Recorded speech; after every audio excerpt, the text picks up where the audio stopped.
Hello વિદ્યાર્થી મિત્રો, આજે ચેપ્ટર 6ના દાખલાઓ કરીએ છીએ. સ્વાધ્યાયના દાખલાનો પહેલો દાખલો છે કે નીચેની આકૃતિઓ એથી એફ દ્વારા વર્ણવેલ પરિસ્થિતિઓમાં પ્રેરિત પ્રવાહની દિશા જણાવો. અહીંયા આવું એક ચુંબક છે, એનો એસ ધ્રુવ ગૂંચળા તરફ સરકાવીએ તો લેન્ઝના નિયમ અનુસાર ગૂંચળા સાથે સંકળાયેલું ફ્લક્સ ક્રમશઃ વધતું હોય, એટલે એ ફ્લક્સના વધારાનો વિરોધ કરવા માટે જો આ એસ ધ્રુવ હોય તો આ પણ એસ ધ્રુવ બને, અને એસ ધ્રુવ બને તો આ બાજુથી જોઈએ તો પ્રવાહ સમઘડી હોય, અને આમ સમઘડી એટલે આમ થઈને ક્યુમાં થઈને આરમાં થઈને પીમાં થઈને ક્યુમાં, એટલે ક્યુ આર પી ક્યુ દિશામાં વહેતો હોય. ઓકે, બીજું છે, હવે અહીંયા ચુંબકનો એસ ધ્રુવ આ ડાબી બાજુવાળા ગૂંચળાની નજીક અને જમણી બાજુવાળા ગૂંચળાથી દૂર જાય છે એવું કહેવાય. તો આ એસ નજીક જાય તો આ વિરોધ કરવા માટે એ એસ બને,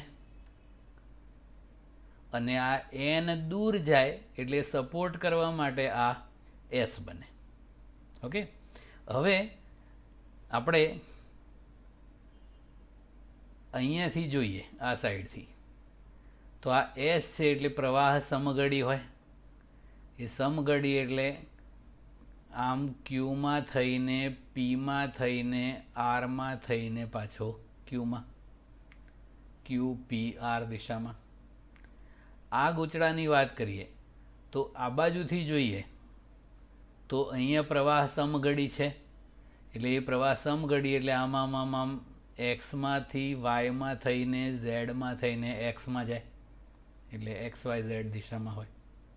ઓકે, આની વાત કરીએ હવે તો આ જે ગૂંચળું છે એની સાથે આપણે બેટરી જોડી અને જેવું સ્વિચ ઓન કરો એટલે આમ પ્રવાહ ચાલુ થાય અને ક્રમશઃ પ્રવાહ વધતો હોય.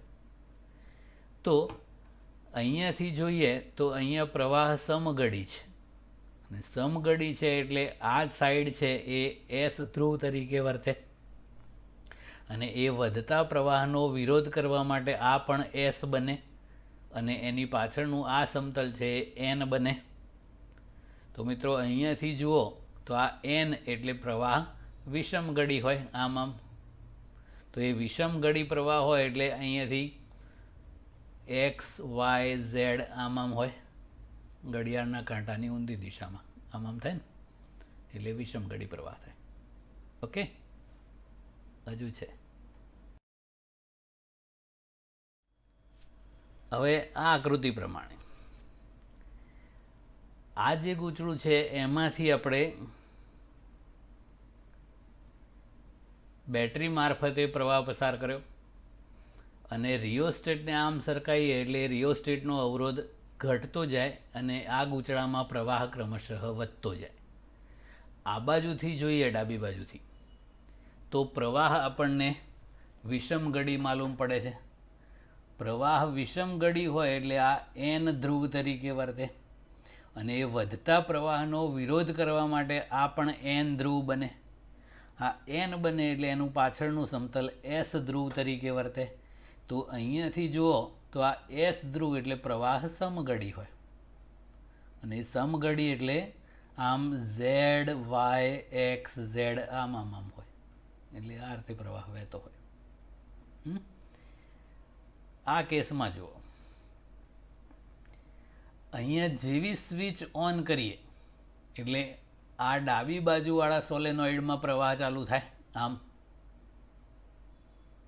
આ બાજુથી જુઓ તો પ્રવાહ વિષમગડી છે, અને વિષમગડી પ્રવાહ એટલે આ એન ધ્રુવ બને, અને એ વધતા પ્રવાહનો વિરોધ કરવા માટે આ પણ એન ધ્રુવ બને, અને આ એસ. તો અહીંયાથી જુઓ તો આ એસ ધ્રુવ મતલબ સમઘડી પ્રવાહ, એટલે આમ પ્રવાહ હોય. તો છેક અહીંયાથી આમ સમઘડી આમ પ્રવાહ હોય તો એક્સમાં થઈને વાયમાં થઈને આરમાં થઈને એક્સમાં આ રીતે પ્રવાહ વહેતો હોય.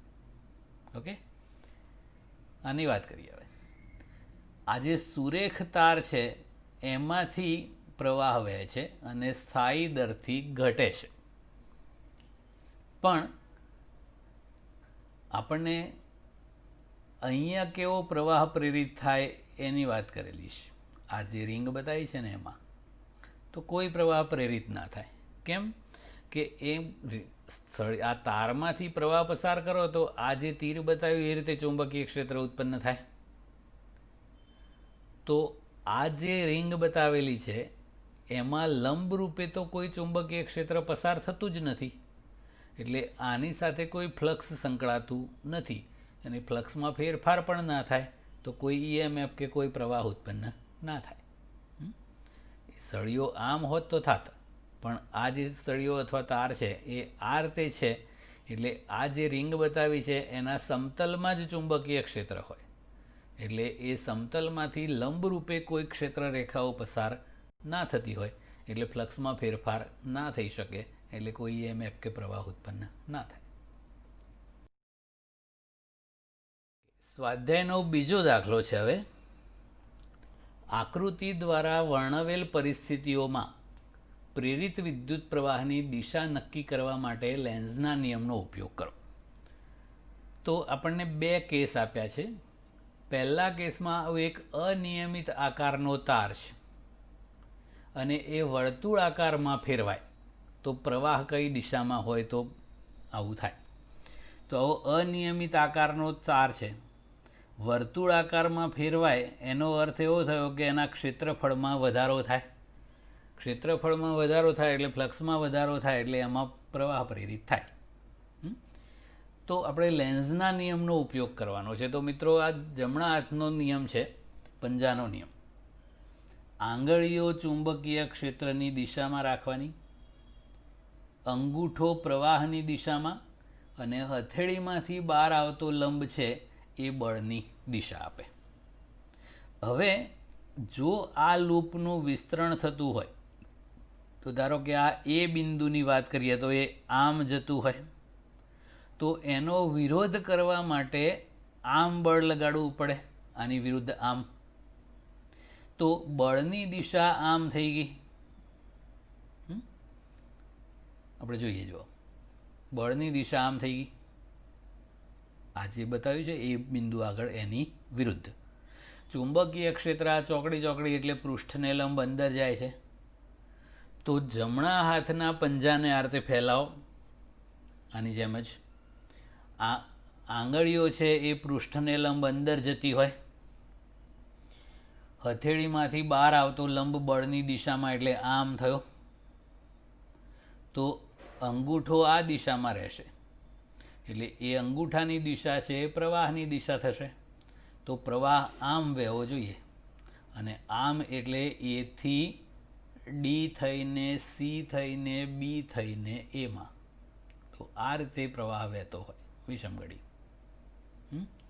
તો આ છેવટે આખું વર્તુળ બની જાય. ઓકે. બીજો કેસ છે. આમાં એક વર્તુળાકાર ગાળો આપેલો છે આવો, એને એક પાતળા સીધા તારમાં વિરૂપિત થાય છે. એટલે આને બે બાજુથી દબાઈ દેવાનો તો આવો આકાર થઈ જાય છે. તો બળ આમ લગાડ્યું એટલે એનો વિરોધ કરવા માટે અંદર પ્રેરિત બળ આમ હોય તો બળની દિશા છે એ અધો દિશામાં હોવી જોઈએ એટલે આમ થઈ. આમાં જે દિશામાં આપણે ગતિ કરાવતા હોઈએ એની વિરુદ્ધ. તો આમ બળ લગાડવું પડ્યું. ચુંબકીય ક્ષેત્ર આ ટપકા સ્વરૂપે બતાવ્યું છે, પૃષ્ઠને લંબ બહાર આવે છે એટલે જમણા હાથના પંજાને ઊંધો રાખવાનો, આંગળીઓ આપણી બાજુ આવે એ રીતે, અને હથેળીમાંથી બહાર આવતો લંબ નીચે જાય એટલે પ્રવાહની દિશા આમ થાય. ને આમ એટલે આમ પ્રવાહ વહેતો હોય. A dash, D dash, C dash, B dash માર્ગે આમ વિષમગણિત. ઓકે. એટલે આ લેન્ઝના નિયમનો ઉપયોગ કરીને પ્રવાહની દિશા મળે. ટૂંકમાં યાદ રાખવાનું કે જેવી ગતિ થતી હોય એનો વિરોધ કરે એ દિશામાં બળ લાગવું જોઈએ. તો બળની દિશા ખબર પડી ગઈ, બી આપેલી છે એટલે આપણને પ્રવાહની દિશા ખબર પડી જાય. F = IL × B પ્રમાણે. ઓકે. હવે સ્વાધ્યાયનો ત્રીજો દાખલો કરીએ છીએ. 15 આંટાઓ પર સેન્ટીમીટર વાળો એક સોલેનોઇડ છે. આપણે સ્મોલ એન કહેતા હતા ને, એકમ લંબાઈ દીઠ આંટાની સંખ્યા, કુલ આંટા ભાગ્યા કુલ લંબાઈ. 15 આંટા પર સેન્ટીમીટર છે, તો છેદમાં સેન્ટીમીટરના મીટર કરો એટલે 10⁻². એને ઉપર લઈ જાઓ એટલે 10⁻², એટલે 100, એટલે 15 × 100 એટલે 1500 આંટા પર મીટર થઈ ગયું. એની અક્ષને સમાંતર સોલેનોઇડની અંદર 2 સેન્ટીમીટર સ્ક્વેર ક્ષેત્રફળ ધરાવતો એક નાનો ગાળો મૂકેલો છે. એ ગાળાનું ક્ષેત્રફળ 2 સેન્ટીમીટર સ્ક્વેર છે, એટલે 2 × 10⁻⁴ મીટર સ્ક્વેર છે. સોલેનોઇડમાંથી વહેતો પ્રવાહ 0.1 સેકન્ડમાં 2 એમ્પિયરથી 4 એમ્પિયર સ્થાયી રીતે બદલાય છે. તો મિત્રો સમયગાળો dt આપ્યો છે 0.1 સેકન્ડ. પ્રવાહનો ફેરફાર કરવો હોય તો અંતિમ માઇનસ પ્રારંભિક, એટલે આ ડી એટલે પ્રવાહનો ફેરફાર અંતિમ 4 એમ્પિયર માઇનસ પ્રારંભિક 2 એમ્પિયર, એટલે આ 2/0.1 એટલે 20 એમ્પિયર પર સેકન્ડ થશે. તો આ પ્રવાહના ફેરફાર વખતે ગાળામાં પ્રેરિત EMF કેટલું હશે? તો મિત્રો ફેરેડેના નિયમ પ્રમાણે E બરાબર -dϕ/dt હતું. અહીંયા ઋણ નિશાની અવગણેલી છે. અને ફાઈ એટલે BA, ફૈબા, d/dt ઓફ ફાઈ, અને ફાઈ એટલે BA. હવે એ બીનું સૂત્ર સોલેનોઇડ માટે નાની મુન્ની μ0 સ્મોલ ni, અને સ્મોલ n એટલે કુલ આંટા ભાગ્યા કુલ લંબાઈ. તો આ બીની આવી કિંમત મૂકી દઈએ અહીંયા. તો આ એ અચળ બહાર કાઢી લીધું, અને d/dt ઓફ b એટલે આવું મૂકી દીધું. μ0 n/L બધું અચળ છે, બધું બહાર કાઢ લો. તો આવું થઈ ગયું. હવે બધું આપ્યું છે. ક્ષેત્રફળ ખબર છે, μ0 4π × 10⁻⁷ ટેસ્લા મીટર પર એમ્પિયર હોય. n/L ખબર છે, di/dt ખબર છે. બસ એ કિંમતો મૂકીએ. ક્ષેત્રફળ 2 × 10⁻⁴, μ0 4π × 10⁻⁷, n/L 1500, અને di/dt 20 એમ્પિયર પર સેકન્ડ. બસ એ કિંમત મૂકીએ એટલે EMF મળી ગયું 7.5 × 10⁻⁶ વોલ્ટ. ટૂંકમાં 7.5 માઇક્રોવોલ્ટ પણ કહી શકાય. ઓકે. ઓકે, ચોથો દાખલો. હવે 8 સેન્ટીમીટર અને 2 સેન્ટીમીટર બાજુઓવાળા અને એક નાનો કાપો ધરાવતા એક લંબચોરસ તારનો ગાળો 0.3 ટેસ્લાના તીવ્રતાના અને ગાળાને લંબ દિશાના એક સમાન ચુંબકીય ક્ષેત્રના વિસ્તારમાંથી બહાર તરફ ગતિ કરી રહ્યો છે. જો ગાળાનો વેગ 1 સેન્ટીમીટર પર સેકન્ડ હોય તો લાંબી બાજુ એટલે આ, પછી ટૂંકી બાજુ એટલે આ, એ લંબ દિશા તરફનો હોય આ વેગ, તો કાપાના છેડા વચ્ચે ઉદ્ભવતું EMF કેટલું હોય શોધવાનું છે. અને પ્રત્યેક કિસ્સામાં પ્રેરિત વોલ્ટેજ કેટલા સમય માટે રહે એ પણ. તો આપણને ક્ષેત્રફળની જરૂર પડશે. તો ક્ષેત્રફળ લંબાઈ ગુણ્યા પહોળાઈ, એટલે 8 × 2 16 સેન્ટીમીટર સ્ક્વેર, એટલે 16 × 10⁻⁴ મીટર સ્ક્વેર. ચુંબકીય ક્ષેત્ર સમાન આપ્યું છે 0.3 ટેસ્લા. વેગ આપેલો છે 1 સેન્ટીમીટર પર સેકન્ડ, એટલે 10⁻² મીટર પર સેકન્ડ. હવે પહેલાં લાંબી બાજુની વાત કરીએ. તો આપણે 8 સેન્ટીમીટર લંબાઈ એટલે 8 × 10⁻² મીટર લંબાઈ થાય. એના માટે કરીએ તો EMF E બરાબર -BVL કરેલું. તો અહીંયા માઇનસ અવગણતા. અહીંયા લંબાઈ મોટી એટલે આ લેવાની છે, તો B.3 જી.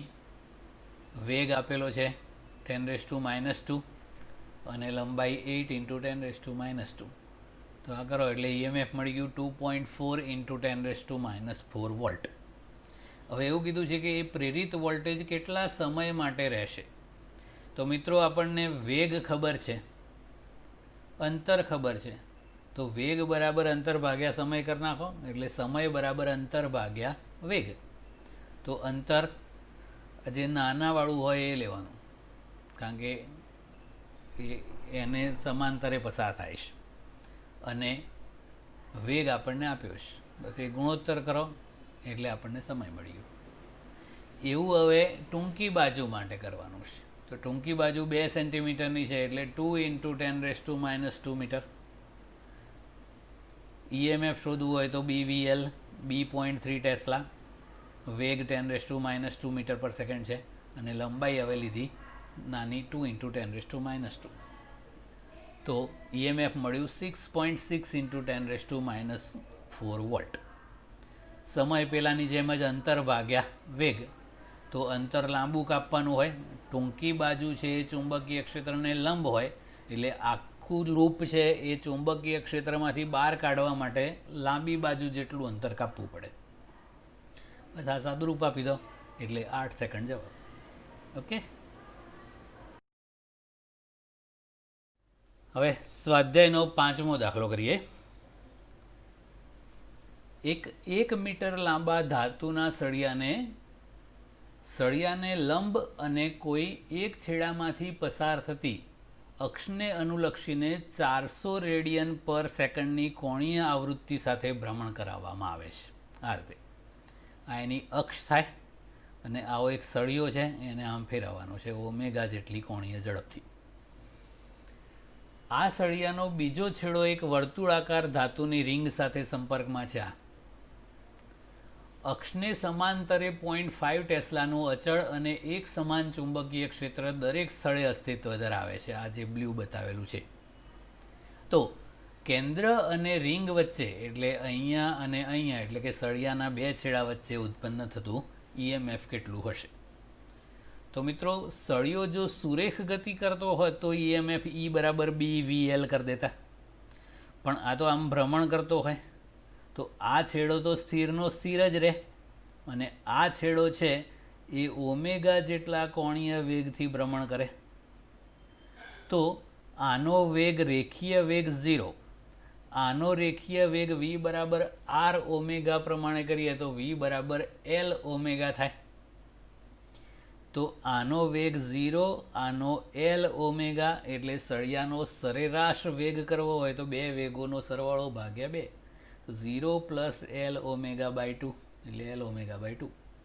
હવે એ સરેરાશ વેગ BVLમાં મૂકી દેવાય તો આ B નો B, આ વેગ સરેરાશ વેગ L ઓમેગા/2 × L.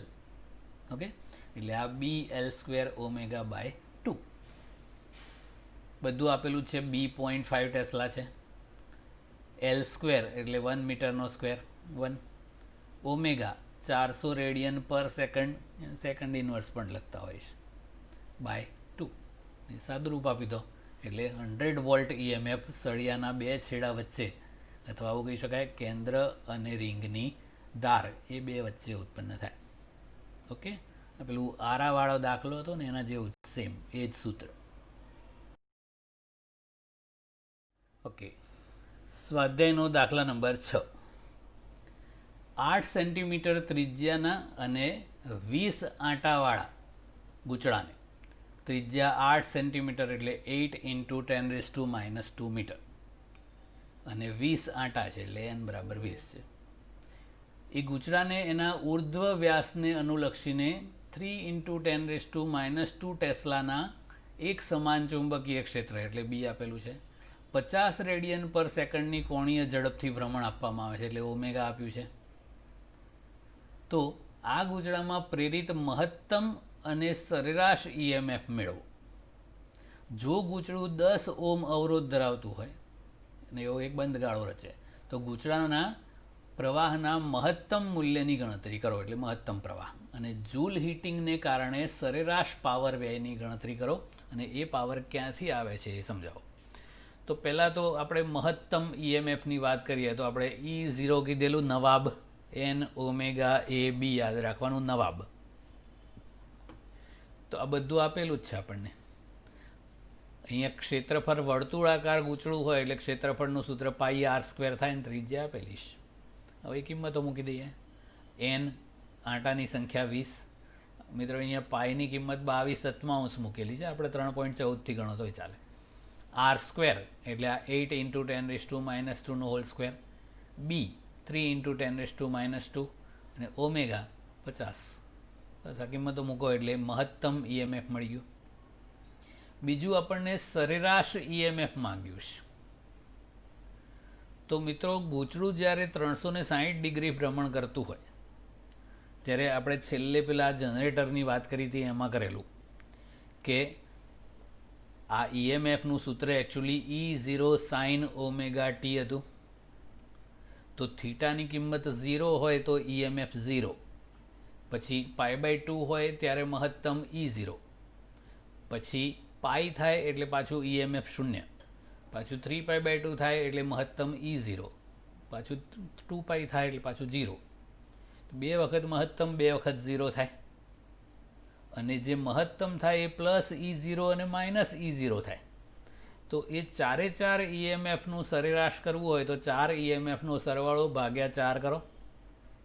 0 + E0 + 0 + -E0 એટલે બધું 0 ભાગ્યા 4 એટલે 0.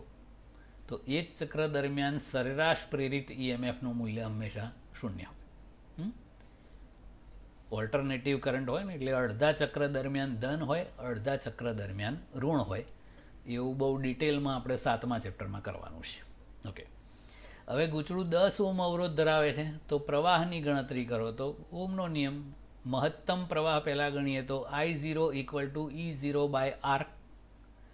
તો E0 આપણે શોધ્યું, અવરોધ આપેલો છે, આ ગુણોત્તર કરો એટલે મહત્તમ પ્રવાહ મળી ગયો. ખર્ચાતો પાવર, તો E0I0/2 કેમ કર્યું? તો પાવર ઋણ ના હોય તો પહેલાં 0 હોય, પછી ઈએમએફ મહત્તમ થયું એટલે મેક્સિમમ પાવર, પછી પાછું 0, પાછું મેક્સિમમ પાવર, પછી સરેરાશ કરો એટલે 2નો સરવાળો ભાગ્યા 2 કરવાનો થાય.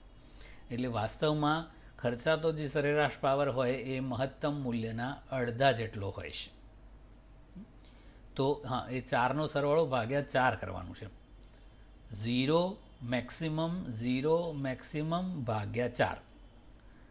તો આ 2 વખત મેક્સિમમ એટલે 2 ટાઈમ્સ E0I0 ભાગ્યા 4 એટલે E0I0/2. તો E0 આપણે શોધ્યું, I0 શોધ્યું, /2 કરો એટલે મહત્તમ પાવર મળી ગયો. તો એ એક ચક્ર દરમિયાન આટલો પાવર વપરાય. તો એ પાવર ક્યાંથી આવે? તો મિત્રો, આપણે ગૂંચળાને ફેરવીએ તો જ ઈએમએફ પ્રેરિત થાય ને.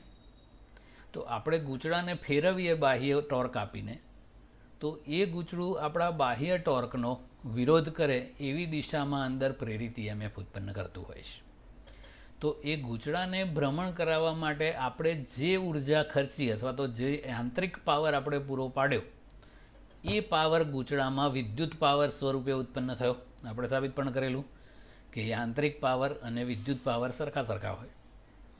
તો એ વિદ્યુત પાવર જે ઉત્પન્ન થયો એ છેવટે આ ગૂંચળાના અવરોધને કારણે જૂલ હીટિંગ સ્વરૂપે વ્યય પામે છે. પાવર લોસ કહેવાય છે ને. ઓકે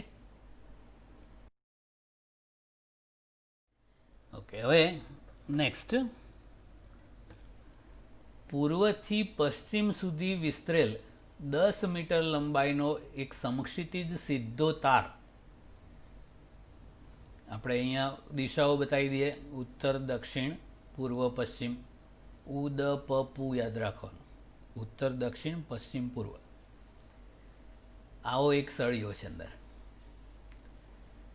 અને એ 5 મીટર પર સેકન્ડની ઝડપથી પૃથ્વીના ચુંબકીય ક્ષેત્રના સમક્ષિતિજ ઘટક, આમ આપણે જેને HE કીધેલું, અહીંયા એને BH નામ આપ્યું છે, HE કહેતા હતા. H 0.3 × 10⁻⁴ વેબર/મીટર² અથવા ટેસ્લા પણ કહેવાય, એને લંબ રૂપે નીચે પડી રહ્યો છે. એટલે સળિયો આમ ગતિ કરે છે. ચુંબકીય ક્ષેત્ર સમક્ષિતિજ છે. મિત્રો, પૃથ્વીનું ચુંબકીય ક્ષેત્ર પૃથ્વીના ભૌગોલિક દક્ષિણ ધ્રુવથી ભૌગોલિક ઉત્તર ધ્રુવ તરફ આમ હોય. આ યાદ રાખવાનું છે. તો આ તારમાં પ્રેરિત ઈએમએફનું તત્કાલીન અથવા તાત્ક્ષણિક મૂલ્ય શું હશે? એ તો BVL થી મળી જાય. લંબાઈ આપેલી છે 10 મીટર, વેગ આપ્યો છે, બી ખબર છે. તો આ બી, આ જે BH અથવા એચઈ કહીએ એ. પછી વેગ આપ્યો છે, લંબાઈ આપી છે, એટલે સળિયાના બે છેડા વચ્ચે પ્રેરિત થતું ઈએમએફ મળી ગયું 1.5 ઇન્ટુ 10⁻³ વોલ્ટ. આ ઈએમએફની દિશા શું હશે એ મેઇન વસ્તુ છે. તો આપણે ફ્લેમિંગનો જમણા હાથનો નિયમ વાપરીએ, પેલું F = Q × V × B પ્રમાણે. તો જમણા હાથના પંજાને આપણે એવી રીતે ફેલાવવાનો કે જેથી આંગળીઓ છે એ આ ચુંબકીય ક્ષેત્રની દિશામાં રહે, અંગૂઠો વેગની દિશામાં રહે. તો હથેળીમાંથી બહાર આવતો લંબ આમ થશે. તો એ ધન વિદ્યુત ભારો હોય એની ઉપર આમ પૂર્વ તરફ બળ લાગે, એટલે ધન વિદ્યુત ભારો સળિયામાંથી આ પૂર્વ છેડા પર આવી જાય એવું આપણે ના કહી શકીએ, કારણ કે એ ગતિ ના કરે. એટલે મુક્ત ઇલેક્ટ્રોન્સ છે એ બધા પશ્ચિમ છેડે જતા રહે. તો પશ્ચિમ છેડો છે એ મુક્ત ઇલેક્ટ્રોન અહીંયા એકઠા થાય એટલે ઋણ બની જાય, એટલે એની સાપેક્ષે પૂર્વ છેડો ધન થઈ જાય. એટલે આપણને ઈએમએફની દિશા પૂછી છે, તો સળિયાની અંદર કેવું હોય તો એ પશ્ચિમથી પૂર્વ કહેવાય, અને બહાર કેવું હોય તો એ પૂર્વથી પશ્ચિમ. આમ સર્કિટ પૂરી કરીએ ને તો એવું થાય. આ રીતનું થાય છે. અને પછી પૂછ્યું છે કે આ તારનો કયો છેડો ઊંચા સ્થિતિમાન પર હશે, એટલે કયો છેડો ધન હશે. તો આવી ગયો ને, પૂર્વ છેડો ધન ને પશ્ચિમ છેડો ઋણ, એટલે આ ઊંચા સ્થિતિમાને હોય અને આ નીચા સ્થિતિમાને. ઓકે, ખ્યાલ આવે ને કેવી રીતે કરવી? જમણા હાથનો પંજાનો નિયમ વાપરવાનો, આંગળીઓ ચુંબકીય ક્ષેત્રની દિશામાં, અંગૂઠો વેગની દિશામાં, એટલે હથેળીમાંથી બહાર આવતો લંબ બળની દિશા બતાવે, એટલે ધન વિદ્યુત ભારો આ દિશામાં ખસે એવું કહેવાય. ખસે નહીં, વાસ્તવમાં ઋણ વિદ્યુત ભારો એની વિરુદ્ધ ખસે એટલે આ બાજુ ધન બની જાય, એટલે પૂર્વ છેડો છે એ ધન તરીકે વર્તે. Okay, next. એક પરિપથમાં 0.1 સેકન્ડમાં વિદ્યુત પ્રવાહ 5 એમ્પિયરથી 0 એમ્પિયર ઘટે છે. 200 વોલ્ટ સરેરાશ પ્રેરિત ઈએમએફ ઉત્પન્ન થાય છે. તો આ પરિપથના આત્મપ્રેરકત્વનો અંદાજ લગાવો. તો વિદ્યુત પ્રવાહના ફેરફારનો દર ગણીએ તો અંતિમ પ્રવાહ માઇનસ પ્રારંભિક પ્રવાહ એટલે 0 - 5 અપોન dt એટલે 0.1, એટલે આ -5 અપોન 0.1 કરો એટલે -50 એમ્પિયર પર સેકન્ડ. ઈએમએફ આપ્યું છે, એલ શોધવાનું છે. તો આત્મપ્રેરિત ઈએમએફનું સૂત્ર કરેલું E = -L di/dt.